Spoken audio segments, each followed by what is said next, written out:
You're not good enough to have the right to drive a Porsche. That's what the brand wants you to believe. And despite the collapse of their profits last year, they've put in place for some time now a secret and vicious marketing strategy based on rejection. And if Porsche can afford to mistreat its customers, it's because the brand has everything going for it. An incredible history, a flawless image, and above all, legendary products like the 911, of course. In every country in the world, there are Porsche clubs where owners meet up and fan clubs for those who dream of driving one someday. Because for the past few years, Porsche has become a symbol that lets you signal something very simple, or rather, very complex, to everyone. You have succeeded. Every car fan dreams of this at some point. Growing up with 911 posters, watching the 24 hours of Le Mans, or hearing a flat six engine echoing on a mountain road. For some, this fantasy eventually becomes attainable, and one day, after years of effort and hard work, you can finally buy the Porsche you've been dreaming of for years. So, like a child finally allowed to open their presents on Christmas morning, you walk through the door of a Porsche dealership, but that's when you discover the harsh reality. Because despite its perfect image, its prestige, and its aura, at Porsche the customer is not king. The selection process for allocating cars is one of the strictest on the market. After investigating, speaking with Porsche owners, and gathering their experiences, I found a system where not all models are treated equally. No problem if you want a base model, a Macan, or a Cayenne, but to be able to experience the best the brand has to offer, having money is absolutely not enough.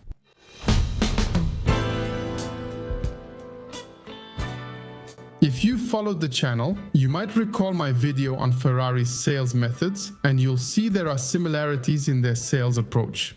At Porsche, just like at Ferrari, you will be judged, screened, and maybe ignored, sometimes for years. But between the two, there is a fundamental difference.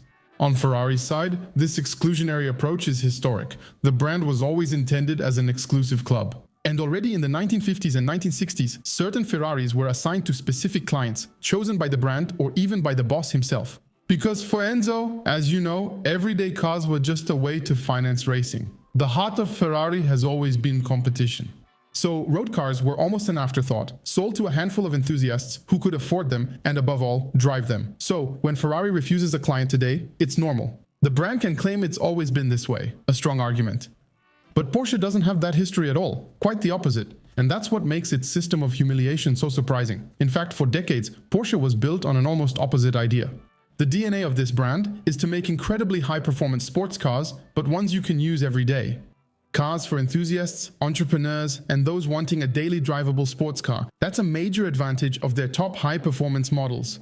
You can go to the track with your car, set some crazy lap times, and then calmly drive home. But beyond that, there's something a lot of people seem to forget. Porsche has never been a rare brand. For years, they've sold over 300,000 cars annually. Ferrari, by comparison, will barely reach 13,000 in 2025 with the Puro Sangue. So we have to start there. They're not on the same scale. An almost artisanal manufacturer faces an industrial giant. And for a very long time, if you had the money to buy a Porsche, you could simply walk into a dealership and leave with your car, often the same day. That's why what's happening today is quite surprising, even disappointing for longtime customers of the brand. Porsche has started to apply a logic that looks more and more like Ferrari's, but with one major difference. In Maranello, they protect rarity to preserve the myth, whereas in Stuttgart, they use rarity to strengthen their brand. And that's because of a difference in the lineup composition. Buying a new Ferrari might not be possible for everyone, while by working for a long time, almost anyone can afford a Porsche, but not necessarily the one you really want, and that's where the system gets interesting.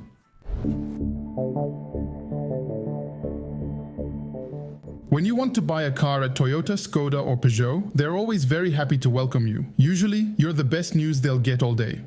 By the way, these brands regularly run TV ads to tell us about their open house days. That always made me laugh, because it's not like the dealership doors are closed the rest of the year. Anyway, on the other hand, if you want to buy yourself a Porsche and you go to the dealership near your home to make your request, there's a good chance the salesperson will be bothered by it. Yeah, let me explain. In 2025, Porsche sold exactly 279,000 cars with their SUVs, the Cayenne and the Macan, dominating by a wide margin.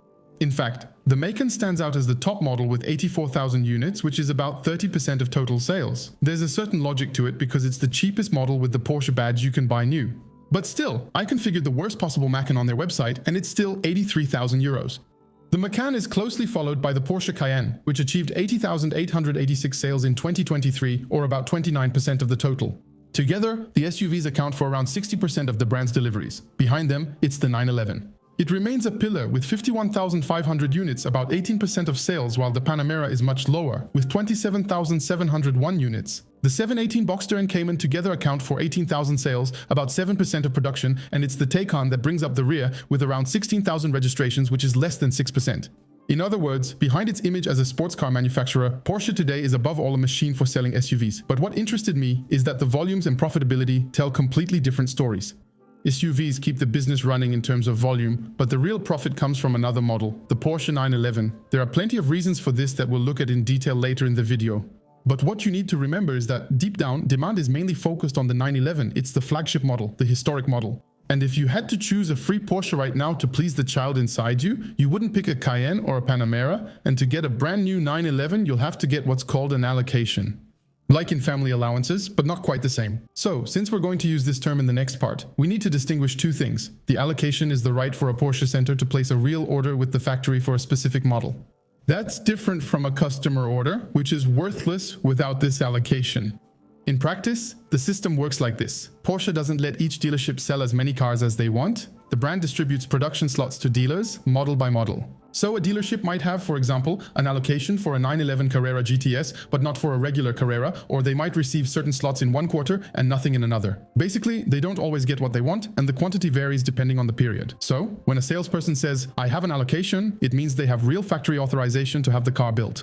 They can take your name, deposit, and configuration to put you on the list, but without it, they can't give you the ticket that schedules your car. Let me put it simply, as a customer, you have the right to ask for whatever you want, but if the salesperson doesn't have the right to start production at the factory, it's pointless. Porsche activates its official tracker dream only after your order is confirmed, letting you track major production milestones and building your anticipation and pride in joining the club. Porsche makes things interesting by assigning allocations to dealers, who then choose the final customer. That's when the games start. Dealerships can officially say they operate on a first-come, first-served basis. In reality, it's not always that clean. Many centers prioritize top clients. Those who've bought several Porsches, use their maintenance services, or are seen as reliable and especially profitable. Plus, not all allocations are the same. For common models like SUVs or the Panamera, it's mainly a matter of wait times and availability. But for the highly desirable models, like the GT3, GT3 RS, Spider RS, or limited editions, allocation becomes a rare currency. It is used to select customers and protect the prestige of the model, but above all, to extract the maximum commercial value from it. So it's not Porsche in Germany that officially says you must buy a certain number of cars to qualify for this one. But in the real market, Porsche centers use this rarity to favor the big spenders they already know. I was told that without a relationship with the dealership, a customer is very unlikely to get a special edition, even if they're willing to pay extra. This is also where the famous ADM, additional dealer markup, comes into play. It's the extra price a dealer can ask for because they have the allocation and demand exceeds supply. This practice is mostly in the US and not found in Europe. But basically, the idea is that dealerships can charge above the normal price on the most in-demand Porsches with amounts that can get huge, like $100,000 or $200,000 on top of the base price for a GT3 RS. It's harsh, but at least things are clear in the United States. They're there for business. In Europe, it's different. Officially, the dealer can't do whatever he wants since the price is regulated and the list price must be followed. So you might think there's nothing to worry about here. Actually, the system may be even more devious. At Porsche in Europe, they won't charge you extra, but they can stop you from buying. They'll offer you a very low trade-in value for your current model, undervaluing it to discourage you and push you to sell it elsewhere. Or even worse, they'll make you pay a lot more by forcing a configuration on you, an extremely expensive one.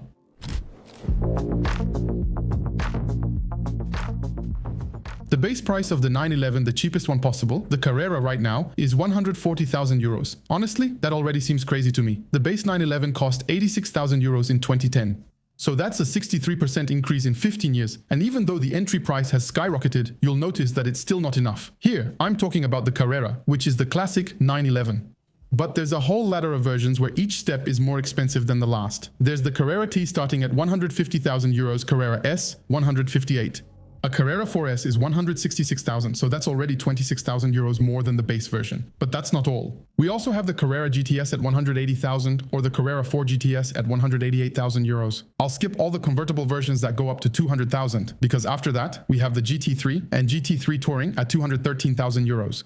The Spirit 70 costs 247,000 euros, and the famous GT3 RS is at 253,000. And at the very top, we have the Turbo S, 275,000 euros. Turbo S Cabriolet for 15,000 euros more. Then, the 911 GT390F at Porsche, which is less fast and less powerful than the Turbo S, but it costs 361,000 euros. Here, we're right in painful limited edition territory. It's less capable than many other 911s, yet costs 220,000 euros more than the Carrera. Its limited edition status, which will make it rare and desirable, influences the price. Special series often cost more used than new, and speculation on these models is common. But here, we're still talking about a 220,000 euro difference for cars that are more than 90% the same. 220,000 euros, guys. And even at the lower end, with a less exceptional 911 like a Carrera S, Porsche is really good because they have a knack for making sure the listed price is never the price you actually pay. It's a starting price meant to seem expensive but attainable, even though that base price isn't actually available. Allocations are rare, and European dealers can't simply add a markup like in the United States. However, his goal is still to maximize the value he can get from this precious allocation. And to find out if you'll be the chosen one who gets to buy a new Porsche, he'll carefully look at your configuration. Yes, I know. They say you need to be a long-time customer, be on a list for a long time, or have a special relationship with a salesperson. But the real trial by fire is whether you'll play along with the crazy options game, because at Porsche, everything is an option. The seats, the steering wheel, the brakes, the gear selector, the audio system, and even absurd details like the color of the key or the gas cap, everything is an excuse to make you pay. And individually, each option seems almost harmless. 460 euros to upgrade the seats, 2,700 euros to switch from one black leather interior to another. Black leather interior, 4,700 for the best audio system, 1,700 for different rims. Taken individually, this seems reasonable for this automotive price range. But I tried configuring the most heavily optioned Carrera S possible for you. It's not a matter of taste here, just about getting the highest price. Whenever an extra option lowered the price by switching packs, I always kept the most expensive configuration. Total for the operation, we go from a base price of 158,000 euros to 281,000 euros. I added 122,800 euros worth of options and accessories, including a paint job for 10,000 brakes for 10,000 stickers, titanium wheel bolts for 1,400 euros, or a lightweight carbon wiper for 1,260 euros. Not to mention my leather document holder for 700 euros. I went with the extreme case, but in reality, with the options, it's easy to quickly add 20 or 30,000 euros to the base price. That creates a big gap from your original budget. It's strategic. Porsche profits from options like a carbon insert, special stitching, a badge, or material variations. It's pure profit. Low-cost items sold at high prices due to customization. Customers feel they're making their car unique and indulging themselves, so they pay much more. And the dealership will push as hard as they can where it hurts. Of course, when you come in with your project, your budget, and your configuration, the salesperson isn't there to validate what you've chosen. They're going to steer you. He'll say some options are essential, explain which configurations will be unsellable, and might add that certain trims don't fit the car's image. Little by little, he'll subtly push you to load up on options. By the way, if you choose a 911 that's too basic, they actually have every reason to slow down the process, forget about your file, and give the allocation to someone else. The scarcity of allocations, the pressure not to miss your opportunity, the desire to configure your car just right, all of this creates a situation where you're ready to spend much more than you planned, all while feeling like you made every decision yourself.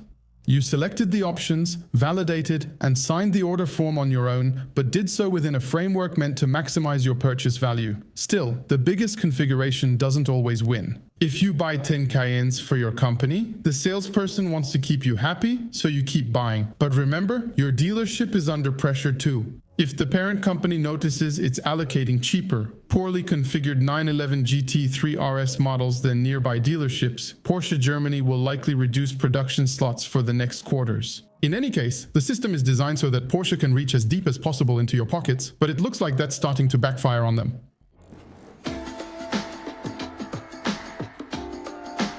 The difference between something completely stupid and a stroke of genius is often the result. Spotify leads streaming now, but in 2008, their plan to offer all music for a few euros monthly seemed wild, since piracy was rampant and the industry fought the internet. Had it failed, we could have said it was obvious from the start, as with many similar cases. For Porsche, the strategy of turning customers away and creating scarcity initially seems brilliant due to its strong brand, but in reality, things aren't going as well. And if I'm telling you this, it's because there are several subtle warning signs that are starting to add up. The first is simply the numbers. In 2025, Porsche delivered a little less than 280,000 cars worldwide. That's still huge, but it's a drop of about 10% compared to the previous year. And above all, it's the biggest decline since the 2008 crisis. The first reason is geographical. This drop comes largely from China. Over there, Porsche saw its sales drop by about 26% in 2025. And it's not just a one-time accident or a series of bad quarters, it's really been declining for several years. China was once a top market for Porsche, with customers preferring high-end, highly optioned models that delivered high margins. What has changed is partly the economic situation, but especially the market itself. Chinese manufacturers have become extremely competitive, especially in electric vehicles and technology. While Porsche is still selling an image and a legacy, local brands are selling connectivity, screens, and range, and for much less money. Some Chinese customers are beginning to doubt if Porsche is still the best option, which leads to the second major issue: electric vehicles. Porsche made a clear bet with the Taycan, aiming for it to be the brand's future, a car to rival Tesla while maintaining Porsche DNA. However, things aren't going as planned. In 2025, Taycan sales fell over 20%, marking another decline in a trend that's been negative for years. There are several reasons for this. First, the electric car market is slowing down overall. Then the Taycan's positioning is complicated. It's very expensive. It's not considered the most advanced or as emotionally iconic as the 911, so it's stuck between two worlds. To top it all off, Porsche had to recall more than 170,000 Taycans due to technical issues, and that doesn't help build a flawless product image. As a result, the brand is forced to rethink its strategy. Like many manufacturers, they heavily invested in electric vehicles, planning rapid growth. Now they're shifting to reinvest in combustion and hybrid engines. So, we're clearly seeing an adjustment, if not a complete turnaround, but that's not all. Their biggest problem actually affects their greatest historical strength: profitability. For years, Porsche was a cash machine with some of the highest margins in the entire automotive industry, often around 18 to 20%, while competitors were around 5%. But last year, these margins dropped sharply. We're talking about an operating margin that fell to around 13%, with a significant decline in overall profitability. It's still higher than other manufacturers, but for them, it's a real drop since everything adds up. Declining volumes, pressure in China, huge investment in electric vehicles, and at the same time, models that are selling less well than expected. In 2025, Porsche lost 99% of its profit, dropping from 4 billion to 40 million euros. It's staggering, and it's also due to external factors like instability in the US. Porsche faces the issue of heavy exposure to international markets, particularly the US, where tariffs on European cars have increased. Unlike BMW or Mercedes, Porsche lacks a US factory, so they're hit harder by the increases. In Europe, it's the regulations that prevail and have already forced Porsche to withdraw certain models or quickly adapt its lineup by moving into areas where it has historically been weaker. For me, the strategy of rarity and exclusivity is one of the most effective, but only if the brand continues to be desirable in the long term. And today, Porsche is stuck between two models. On one hand, its historical DNA, emotionally engaging internal combustion cars with the 911 as the absolute pillar. Meanwhile, the industry is shifting to electric and other technologies, driven by aggressive new players, particularly in China. Today, although I love the brand, we must admit Porsche is no longer as dominant, now fighting on both fronts at once. They still have a strong image with the 911 and brand aura, but face challenges in the electric market and key regions. You might think they'd stop acting like divas and rethink their sales policy, but it's the exact opposite.